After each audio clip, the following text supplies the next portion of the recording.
It's 7:19. Remember, we will be looking at diabetes, D for diabetes, in our series A to Z of health later on. So all your diabetes related questions, send it to WhatsApp 0246020580. Are you still in the post-Valentine mood? Well, good on you. Keep it. It should be every day should be Valentine's Day, okay? And on that post-Valentine note, let's go straight into what is in the papers. We've got breakfast review coming up right now.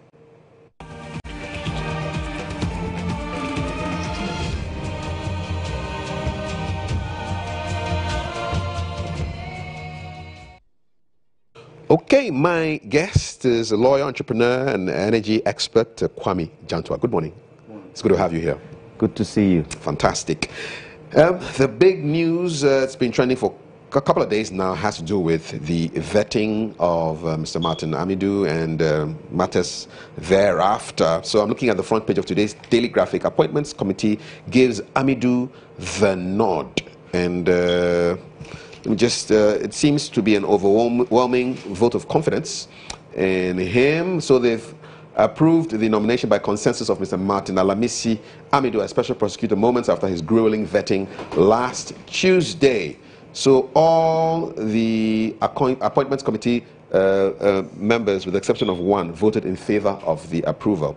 The name of the person who dissented has not been revealed, and the committee will present its report to Parliament for consideration, adoption, and possible approval. What's your comment on this particular development? I was wondering, was it an open voting or was it secret voting? Well, they know that one person dissented, so yes. What does that mean? It would be good to know who dissented. Yeah. You know, not only in Ghana, in Africa, we shroud such things in secrecy. Whereas in the West and Europe, they would tell you exactly who dissented. And it becomes part of your record. It becomes part of your record. Why do you think we hide these? Yes, I don't know. They probably feel that, you know, it will be detrimental to the person's political career. People might think that, you know, they will stigmatize that individual. But it is good. It's freedom of speech, freedom of association, freedom to vote.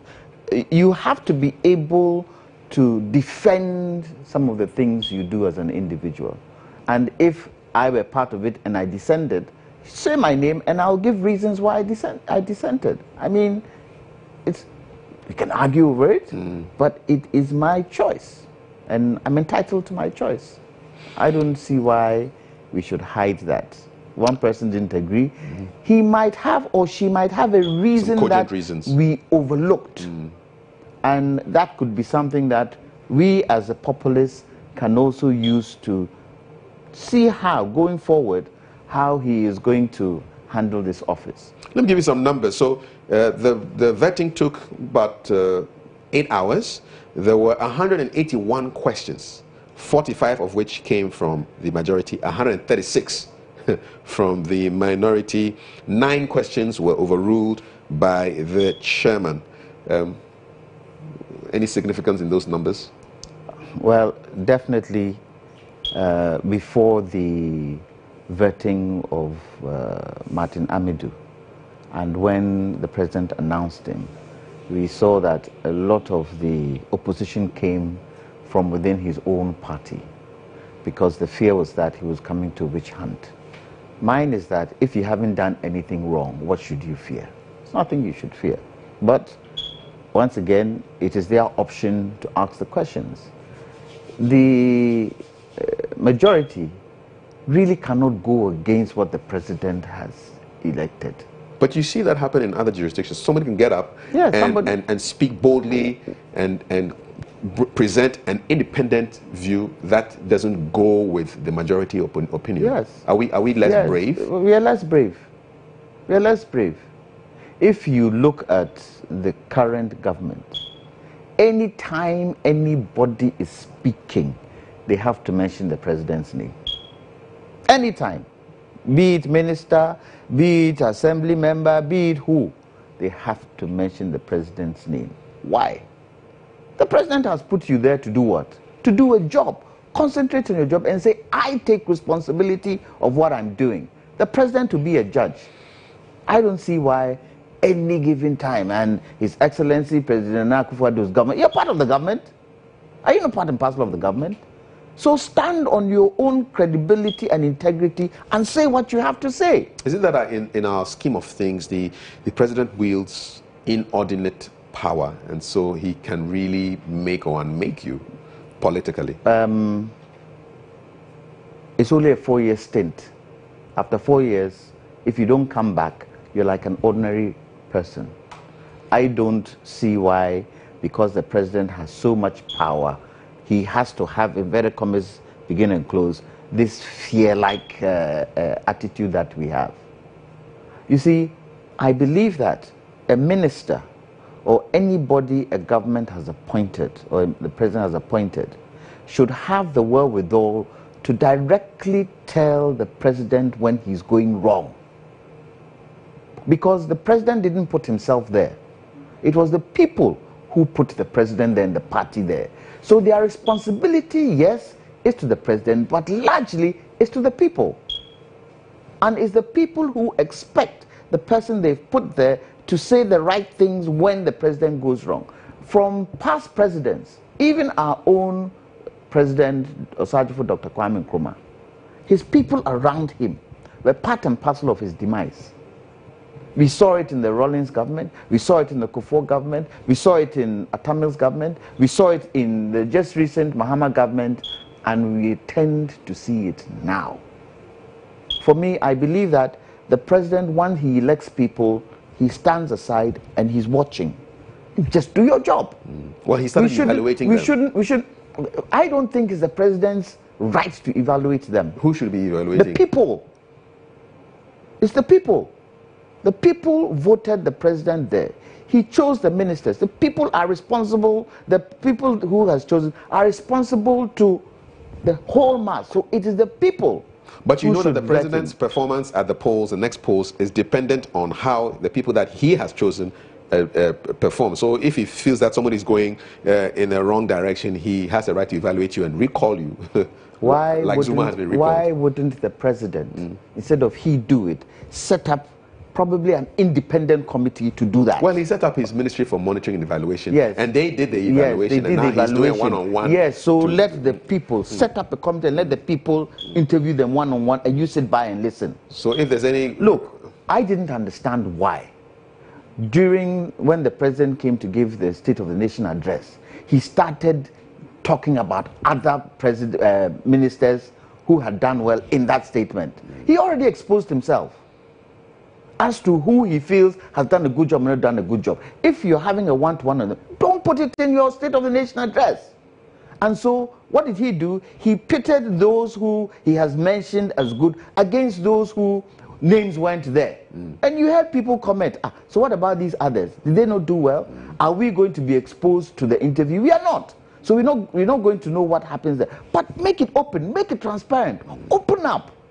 I expect the president to do things differently from all other presidents. Well, he has nominated a special prosecutor. It's not been done before. It looks like he's going to be. It looks like he's going to be approved. That is good. That is very good. He stuck to it, and that is good. It shows that he wants to fight corruption.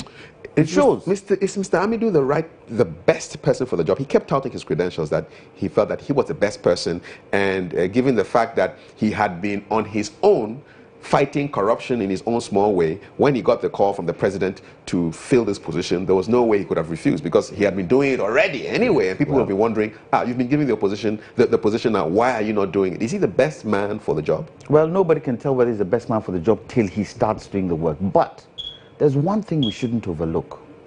The one thing that Martin Amidu we should all look at is that it could happen that his own idiosyncrasies can haunt him in his position. Break it down for me, sir. And now, let me give you an example. If you look at the way he was talking in terms of his traditional beliefs, he did indicate that, was it something about he and Obeda Samo or something, when you go to the chief's house and your elders, even if you've done right, you have to succumb to your elders. Now, would he and this is my thoughts. I'm not saying people should accept what I'm saying. It's your view. But it's my view. Could it be that whilst he was being interviewed, those who were interviewing him, he saw them as subordinates because he's older than all of them? Because he kept talking on a traditional line that elders, it's your elders. Even if you've done right, it's your elders. So whatever you do, it's your elders. You have to succumb. And they will later turn around in their own caucus and say, hey, Mr. Big Man, you didn't do right. Is that how he saw the panel? Is that why sometimes his posture was sometimes defiant? And his own idiosyncrasies in terms of his temperament, his own idiosyncrasies in terms of the way he wants to move fast in handling this, whereby the lawyers he takes might not be up to his standard, so he might even ignore them. Can that happen? Yes. There's one thing he said which I felt was good, where he said, I am now in this position, I cannot see myself as a politician and go out and talk anyhow. That was good of him. Now it's left the practice. I'm only saying that he should be very careful that he builds a team around him. A team who would sometimes dissent with him, because he also did say that if you're a lawyer, you are an independent contractor. You don't have to succumb to anyone. So if a member in his team does not succumb to what he wants to do, how will he handle it? And so let's look at the statements he's made on his own personal level and see whether he would be able, going into the actual practicalities of doing the work, whether he will be able to stick to it. And if it so happens that a member of his team, he does something and isn't right, and that member decides to expose and say what he's doing wrong, how will he take it? Will he chastise the person? Will he feel that the person is talking, as a free person? He indicated also that some of the things that he said in the past were based on what? Perception. And quite a few times he spoke about that. There was a comment he made in an article he wrote saying that the chair of the Electoral Commission was brought in there to rig the election for the NDC. And he kept coming up with, it was based on a perception at that time. And so, some people if a member of his team also sees things and takes a certain perception and brings it up, how will he react? Do you think he should have been braver to own his words instead of saying that it was a perception? Yes. The way he brought himself out and his whole demeanor and the confidence, I expected him to say, yes, I said it. At that material moment in time, it is something I believed in. Because looking at the interview and looking at the body language and looking at the way he was handling the parliamentarians, everybody there was awed by him. Everybody there was awed by him because he handled that interview well. And I would say, and I would wish, that in future vettings, anybody who the president has chosen to stand, to be in a certain position, should be able to emulate the way Martin Amidu made his did his interview. Now, the questions that were asked were good questions, were detailed questions, were questions that would throw anybody who doesn't have a hold on their discipline. And so, I hope going forward, our vettings will see that. I'm not saying it should go on for 9 hours, but those critical areas that need to be answered, I wouldn't expect anybody who has been given the chance to serve to say, okay, I will go and find out, I will consult. You need answers on the spot. You need answers, and those answers should be credible enough for the people to say, that's the right man. The whole country, watching this interview, came to the conclusion, I believe, listening to interviews after, came to the conclusion that he was the right man. And even if he failed probably, if you were to give him a percentage, you'd give him anything up to 85, 90%. So like an A. Yes. Or high B plus. Yes. And everybody right now, he set the bar at a certain standard. People will now see whether he can implement and do what. Okay, so in your view, the appointments committee discharged its duties quite creditably. But there are some who even believe that this whole process shouldn't even have started because of the lawsuit that was brought against Mr. Amidou's candidature. So Dr. Dominic Anyine, former Deputy Attorney General, basically brought a suit contesting the fact that in his eyes, in his view, the man did not qualify by reason of age. Do you think that argument is valid, that the process shouldn't even have gone ahead with this suit? Granted that, yes, the defendants haven't yet responded to what is out there. Do you think those people with those views are in a way justified in thinking that the process shouldn't have taken place at all? Kafui, what kind of political system do we practice in this country? Is it not separation of powers? What do separation of powers mean? All the different institutions are independent of themselves. So you have the executive, you have the legislature, you have the judiciary, and you have the outside ones being the media. The legislature is independent upon itself. The only one who could have stopped this process because of what was the lawsuit in the Supreme Court was the Speaker.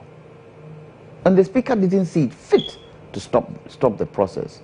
Did the judiciary send an appeal to the legislature that we have received this, so we will recommend that you hold on? No. What was how would that suit bear on the work that the legislature is supposed to do? I don't see it. But on the off chance that that suit goes through, travels to its conclusion, and the result is that it is determined that the man, by virtue of age, is not fit to hold the position, then what happens? In the judiciary, you retire at a certain age. When you retire at that age, the judiciary has the right to give you consultancy. So although you've retired, they can take you on as a consultant so that the young ones coming would have institutional education from you. The president can say that. So yes. you're suggesting that the president could take Mr. Martin Admido, if the suit is successful, they could take him on as a consultant? He could do that. It's his prerogative. However, it is up to the president to decide, if that comes from the judiciary, Supreme Court, to decide whether to leave him there or to let him leave. Now, the IGP, is he not 60? Has he not reached the age of retirement? Is he still not there? Look, for me, let's stop all these little things that we're trying to put in the way of an important assignment, which is corruption. Important assignment. There's one thing that boggles my mind, and that is he has been put there to check corruption, to bring those who are corrupt to book. What happens to those projects, and I can only use what I'm familiar with, which is petroleum revenues, where petroleum revenues have been invested in projects, but you go down to the site and nothing has happened, and nobody can tell you where that money is gone. That's a clear case of corruption. Yeah, well, does that mean that the special prosecutor will have to go and fish it out, or somebody would have to come and report and bring evidence? Who handles that bit there? Because with PIAC, we have seen it over and over and over and over again when we go around to inspect oil funded projects. PIAC being the Public Interest and Accountability Committee, right, which I'm now immediate past vice chair of. We've seen it, we've reported it in our reports, nothing has been done, and the people keep asking. So PIAC, you've done all this work, what happens? You've gone, you've seen the projects, and you've seen that nothing has happened. The other thing I ask, we have 4 priority areas in the Petroleum Revenue Management Act, where the petroleum revenues are supposed to be invested in. If it so happens that the minister has sidestepped those 4 priority areas and invested in all those 13 areas he can choose from, who handles that? Because he's gone directly against the Petroleum Revenue Management Act. Who handles that? Especially when it can't be proven that they have used the money for other things. Who chases it? So mine is that the mandate that he has, how is it going to be executed in terms of other perceived corruption that is not so blatantly open? Lots of questions there, and from my guest, Mr. Kwame Jantua, and coming out of the Special Prosecutor vetting and matters arising. Read a couple of your comments on this particular issue. So what has come out of the lot of noise that Dr. Dominic Ayine was making from radio station to the other about the suit challenging the unconstitutionality of Mr. Martin Amidu's appointment as Special Prosecutor? I spoke to Dr. Ayine, and he says, well, they are basically waiting for the defendants to respond to that suit. They normally have within 14 days to do that, and then they will go to court and the action will continue. So we'll see how that goes. Okay, Jagos from Nsawam says, we thank God that the appointment committee has given Mr. Amidu the nod to become Special Prosecutor. It's now left with Parliament to also debate and decide on it coming Friday, which is tomorrow. Okay, another message on this particular topic from Julius Agahoha, who sounds very much like a Nigerian footballer, but he's Ghanaian, in Asawasi. During the vetting, Mr. Amidu kept saying that America went to war against Iraq based on intelligence or perception anytime he was confronted to give proof of his past allegations. Today, the whole world has come to realize that America went to war against Iraq based on fabrications and not perceptions. And you believe that this is the same way Mr. Amidu has destroyed the reputation of innocent people like Mr. Mahama with his vicious articles, in your view. You believe that he wrote the articles out of hatred and bitterness, and that's your view on that, and you believe that posterity will be the judge. Okay, basically those are... One of you is saying is that Mr. Amidu is too quick-tempered, like Odawale in The Gods Are Not to Blame. You read it in SHS. You should work on his weaknesses. Okay, King Hassan says, from Zabzugu, I believe Mr. Martin Amidu won't succeed in prosecuting people when his argument is going to be based on perceptions. I think when you're prosecuting, you don't use perceptions again, you use facts and evidence. So that will be a completely different issue. Another one on you guys love this topic. We should consider involving technical people in the vetting process. Many of the questions the MPs asked were irrelevant and misplaced. My guest didn't think so. People shouldn't mistake his confidence for arrogance. In fact, he demonstrated that he's interested and committed in fighting corruption. You wish him well, Citizen Francis, and keep them coming in. 0246 020 580. Quick point on petroleum, since that is your field, before we talk about NCA. So in today's daily guide front page, government cuts petroleum tax to 13%. Ministry of Finance yesterday laid a special petroleum tax amendment bill. Is this upstream or downstream? I'm just getting the details for you. That seeks to reduce the special petroleum tax of 15% to 13% to help reduce prices of petroleum, downstream, which in recent times have seen upward adjustments. So that would be downstream. Yes. How significant is this? We're going to be getting less money. Yeah, well, we have been, the people have been demonstrating against the high taxes in the petroleum buildup. And if government sees fit to reduce it to 13%, all the better. Okay. Anything that would help the ordinary man live a comfortable life, fine. But I would have loved that government would tell us what these taxes have been used for. The same way we can tell where oil money has been put, outline to us what these taxes have been used for, so that we see the impact of the taxes on our economy.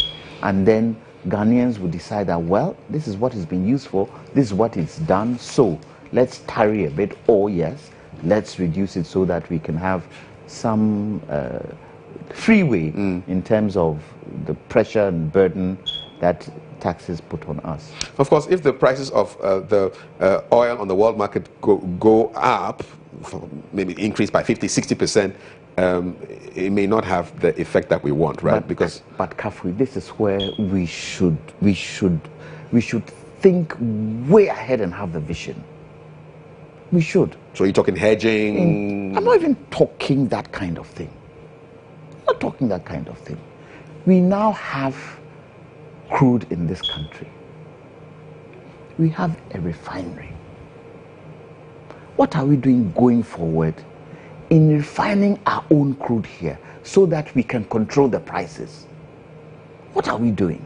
Does it depend on the agreements that we have with the oil that is coming out of Ghana's sea? Well, it's probably the going agreements, out. the only thing we are entitled to is GMPC's liftings. We can't go and touch Talu's liftings. No. Nor can we touch Cosmos. Nor can we touch Hess. Nor can we touch ExxonMobil if they discover and produce oil. We can touch GMPCs. Is GMPC lifting enough? Well, GMPC is 18%.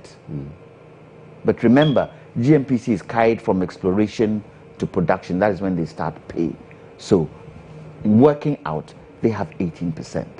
Looking forward, previous governments should, if for nothing at all, looked at TOR seriously, expanded TOR seriously, so that we can take a certain percentage of our own crude and refine for ourselves. And put it on our market and keep the prices down. Put it on our market, keep the prices down, and there's added value to that.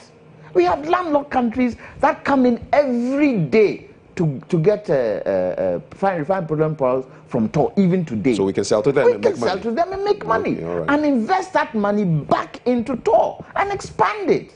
We are here playing with prices, playing with taxes, when we can do something better to relieve this challenge. And I hope this government will start doing that and start looking at it. So some of us are saying, we are at the present moment looking at the Voltaire Basin onshore. If we do discover oil and gas onshore, that oil and gas onshore should be domesticated. So we keep it here, we don't take it out. We keep it here. We use the gas for electricity. If we have huge quantities of gas, we now add value to that gas, and we know that we have a quantum of oil we can refine for ourselves, because our offshore basins, there are still quite a lot that we haven't given out. That we can use for export, Voltaire we can use for domestic. Because you don't need a whole FPSO that costs $1 million for onshore. You just need a pump jack, donkey head, which can cost $30,000 and start producing. And that goes straight into our refinery. Food for thought, free consultancy right here on GH Today. Let's hope those who are listening are at least analyzing the comments of the man who is speaking. Let's end with some international news. It broke too late for the newspapers, but double kind of a whammy in the southern. I'd also like to talk about this Flagstaff House thing if we have time. Yeah, no, quick, we can do that quickly. I'll get your comment on that just before we go. Yes, quickly. So President Zuma is now, ex-President Zuma has resigned. I believe Thabo Mbeki also went the same way, also had to resign. And Morgan Tsvangirai, a long-time opposition leader of Zimbabwe, passed away yesterday at the age of 65. Yes. What are your comments on those two developments yesterday? Well, I believe that President Zuma, I listened to his interview last night, and he resigned because he felt the party was greater than him. He didn't think it was right. He didn't see why there is a process and procedure that has been followed to make him president. Why do you want to yank that process out and tell him to go? He didn't see that. But for the sake of the party, and for the fact that he has been a long member of the party, he decided to step down. Which perhaps will be good for South Africa, because everybody seems to have confidence in the Deputy President, Ramaphosa. Let's see what he will come. Zuma, there were lots of corruption allegations swirling around him. And his friends, the Guptas, the house was raided yesterday. Ominous signs for him? They have to prove evidence. You can't just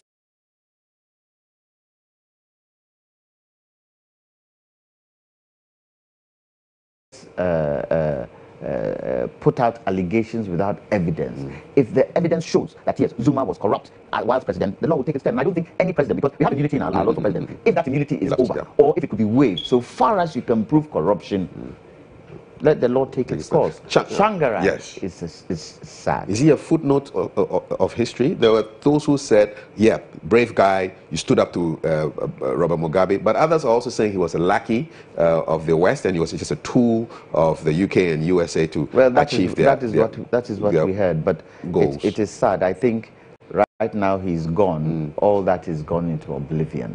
It is sad that such an outspoken person has lost his life at such a time in Zimbabwe's history. And so we give a condolence to his family, we give condolence to Zimbabwe, and I hope they will give him a befitting funeral. I'm sure Mugabe will be sitting there and saying, I'm the old horse. He's still around. Yeah. And we have lost also a very, very not a very, but a veteran in our politics. Mr. Piamika. Mr. Piamika. Indeed. 84. Yeah. May his soul rest in peace. And it's not only for the MPP, it's for Ghana. The whole of Ghana. Okay. Whole of Ghana. 1 minute. Flagstaff House will now be called Jubilee House. Where is today's Chronicle, President made it known yesterday when the Upper West Regional House of Chiefs called on him at the presidency. Your thoughts? Where's the history behind Jubilee House? What's the history? What's the history? Well, Tell me what the building came up in 2007 when Ghana was 50 years old, and well, it's built by the Indians. Yeah, so that's the history. That's the history of If Jubilee a House. Martian comes in and says, "Why is this house called Jubilee House?" It was a gift from the Indians. What is the history behind the name Flagstaff House? Compare the two. What's the history behind that name Flagstaff House? Who, if a child is born today, in the next 20 years, they know the house to be called Jubilee House, who will be telling the history of Flagstaff House? The things that happened there, in terms of the assassination attempts, all the things that happened in Flagstaff House, that history, where is it? Gone, if you change that name. And let me say to you, this country is not only for MPP people. This country is for Ghanaians. So, we are going for a referendum, aren't we? Let's add this name to it and let's see what Ghanaians say, whether they want that name changed. I don't see the history behind the name Jubilee House. If it's because we were 50, there are so many things that have been named after our 50th anniversary. We have a whole oil field that has been named Jubilee 1, Jubilee 2 extension. Why do we want to name our seat of government Jubilee House when there's history that our children can learn from in that building? So it's a no-no for you? I don't think it's the president's place to even go and talk about this. There are more important things to talk about. Look at the food harvest we're having in the north, the bumper harvest we're having, and we do not have storage facilities. Transportation of that food down south, our railways, where is it today? Please, there are better things for him to talk about than just to talk about a name. Let's stop that. We'll have to stop this segment right now. But thank you very much, Mr. Kwame Jantua. Thanks for having me. It's a real pleasure. Have a beautiful rest of the day. You too. Okay, you're watching GH1 TV. We've got more for you. There's a conversation on diabetes. D for diabetes is part of our Healthy You series A to Z. And basically, I'll sit down with the doctor and the nurse. Already, your questions are coming in, so keep them coming in on 0246 020 580. Throwback Thursday. I'm going to post a picture of Super Odi and some famous Ghana Airways bags on my Twitter timeline. Watch out for that photo. Stay with us. Don't go anywhere.